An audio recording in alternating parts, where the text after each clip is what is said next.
আপনি কি কখনো দেখেছেন এমন রঙিন রাজপ্রাসাদের মতো মাটির দোতলা বাড়ি?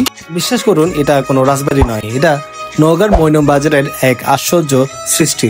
আমি সালমান রাশিদ, আজ আপনাদের দেখাতে চলেছি নওগাঁর এই ঐতিহ্যবাহী ঘরটি।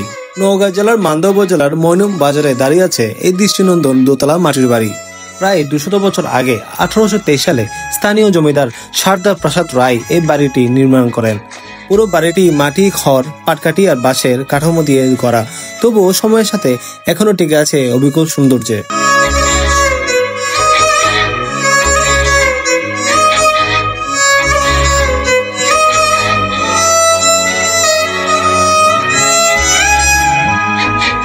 পরবর্তীতে বাড়িটির সংস্কার হলে আধুনিক রঙে সাজানো হয়, কিন্তু সে পুরনো কারুকাজ ও ঐতিহ্য ছোঁয়া আজও স্পষ্ট। রঙিন ফুল, লতাপাতার নকশা আর শিল্পীর হাতের তৈরি খোদাই যেন জীবন্ত ক্যানভাস হয়ে উঠেছে। পরবর্তীতে বিগত সরকার দ্বারা বাড়িটি দখলকৃত হয় এবং সরকার পতনের পরে বাড়িটি এভাবেই তালাবন্ধভাবে আছে।